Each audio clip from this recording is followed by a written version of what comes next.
I guess the big news or the big updates that we've been having and the big discussion that's been in the Slack group has just been on the updates on the new release, C3. So I think that's the big one. That seems to be where all the chat's been. Any updates on that, Risto? Yeah, recently we've just fixing the last issues, and I think it should be available within a week, I think, Okay. the final release. And after that, if there are some issues, we'll be just releasing new minor versions. Sure. And it's quite interesting to say that I'm also working in parallel for the new version. And I thought that at the beginning of the year, it would be just great to talk about the future of Tracardi, what's planned. And in parallel with this version, I'm working on version 090 that makes some changes to the underlying storage. So it will allow the new users to use different storage, not only Elasticsearch, because when I was working with companies that needs multi-tenancy, they've noticed that there is this limit on Elasticsearch that does not allow to store more than 1,000 indices, and when you have multiple tenants, that just runs out very quickly. So we've decided that the metadata that is currently stored in the Elasticsearch will be moved to MySQL. And this is quite interesting to say about the history of Tracardi, why we've chosen Elasticsearch, and maybe in the future what we'll do with that. Because maybe some of you know that Tracardi started as a graphical user interface for another open source project, which is called Apache Unomi, which is actually based on Elasticsearch. And even if we go before, Tracardi was just a simple language for SQL, like SQL language for Apache Unomi for fetching data. And based on that, we've selected Elasticsearch as a storage for our data.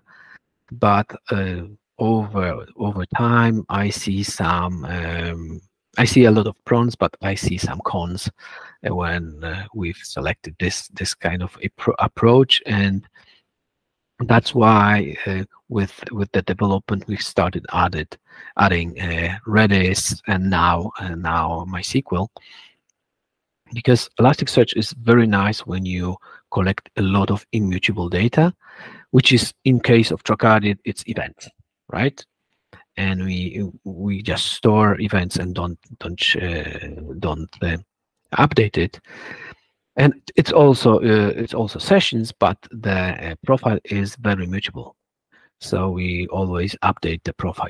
And Elasticsearch has this feature that it can collect a lot of immutable data, but it's quite hard to update data. You can do that, but there is this time to store, which takes about a second. When you store some changes to the profile, it takes one, and this is this latency that stores takes 1 second to be stored, at least 1 second.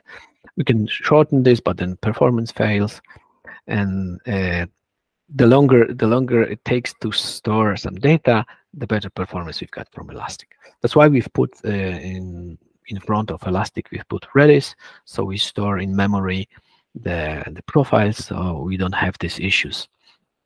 But when we go over and over with some changes, I see that Elasticsearch is probably not the best solution, because we are lacking SQL and joins on the data.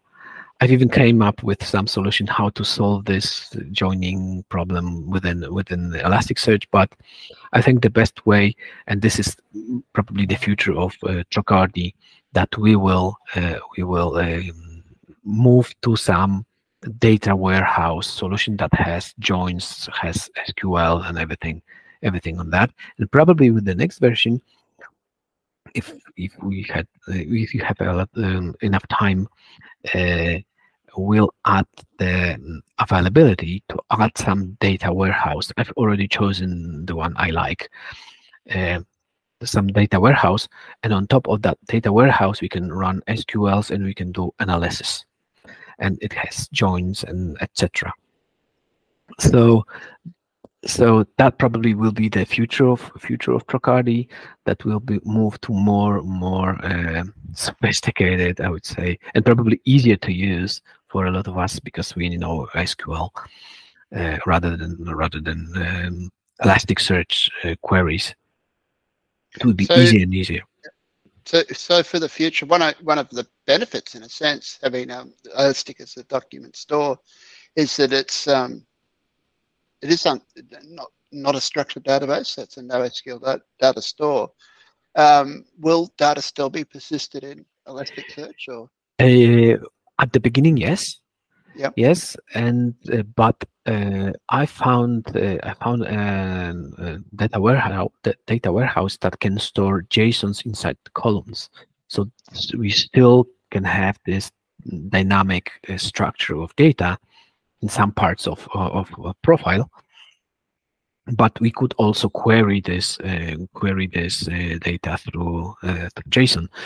In Elasticsearch, we have like two types of fields, and you probably know that when you store something in event properties, you cannot query it because this is just yeah, stored data, not indexed. But when you store it in traits, then you can query it. Now, when we'll have storage that indexes all the JSONs, then we can have this dynamic nature of Elasticsearch, but we can also query it. And at least as the database is advertised, this is 3 to 5 times faster than Elasticsearch and can store a lot of more data than Elasticsearch. Although Elasticsearch can store billions of or billions of records. But there's also when you run Tracardi in a SaaS environment, there is a cost of maintaining Elasticsearch, and Elasticsearch maintenance of Elasticsearch is not cheap. So maintaining a regular data warehouse with the SQL interface, it's much easier. Do you mind? Yep. Do you mind me asking which data store you've sort of?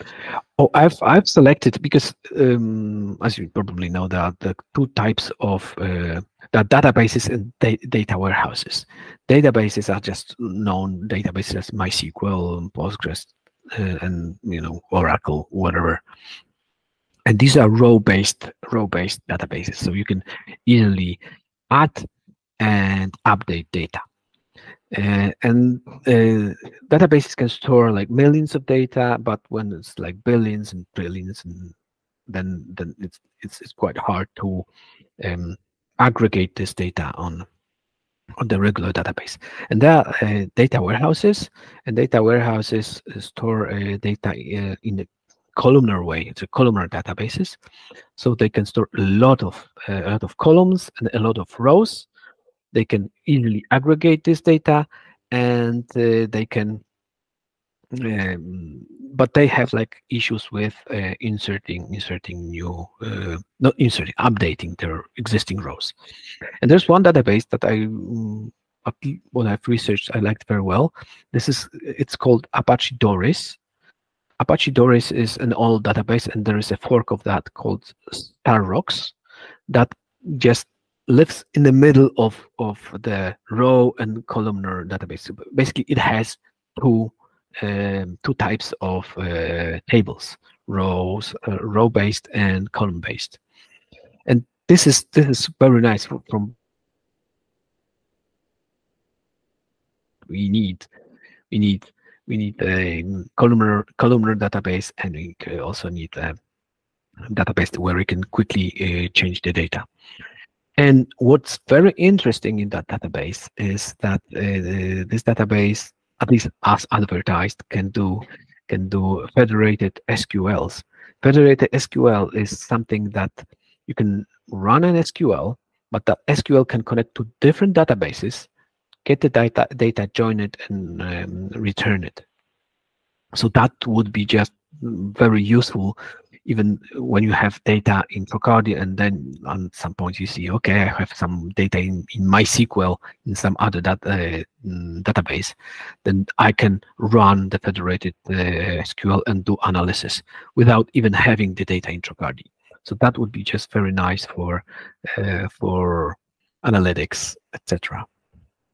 Yeah, it's moving to a more structured format, but it's nice to hear that there's the opportunity to keep unstructured data inside that data store as well, which I think that's a benefit of the approach. So sometimes you can be a little bit too prescriptive with the data model that stands behind a CDP or any platform, and it can actually restrict what you want to do. I know if you're going into production and you're going to scale into production, you need to have a clear pathway forward, so things can scale and be indexed and run quickly. But it's sort of not being too tied into a certain schema. So it's great to hear that it's still that flexibility with the JSON documents stored within the rows. Yeah, we'll go not very quickly into that new data store. We'll go like slowly. We have to just check if first we'll introduce it that so you can run it as you run it today, and then you can attach this new data store, and then you have the same data in a structured database, in a columnar database, and we'll see what are the benefits and the drawbacks, because I know that there can be a lot of issues when you just dive into new data store. So that's why we can have like both, and we can see how we can query this database if it scales well, etc., etc. Oh, yeah, still chats Yeah, away. it's still here. Actually, really interesting discussion today about the future of Tracardi and about data stores, and sort of that what's happening. Not so much next, but what's going to be happening down the track. Okay. Hey, and we will release the recorded version, and I think you can just go through and see what we are planning. That's fine. Did that answer last time we had sort of some questions? You're asking about WordPress and how to best embed Tracardi in a theme. Did that answer help just with the header and the footer? Oh, okay. So I got your answer, and I've saved it, but because it was during the end of the year, and it's filled with so much activities, so I haven't tried it out. But I promise I will work on it, and then if I come up any challenges, I will actually reach back to you. Yeah, not a problem. Perfect. Hey, All right. good. Then we've got our important links, tracardi.com. It's the home of Tracardi, lots of good stuff there. Go to the About page, which will give you some more contact details. There's the Tracardi Slack group. Reach out on that one and ask for an invite. You'll get an invite pretty quickly. GitHub, Tracardi. And also, if you go to Docker Hub, you're going to find Tracardi there. So if you're looking for that sort of stuff, that's where you're going to find that. And I think when I first started chatting to Risto, it was on Twitter. So I just dropped the DM on Twitter to asking for access to the Slack group. I think that's how I got into the Slack group, and it was all pretty easy, pretty straightforward. So I think they're the important links that'll help you get started.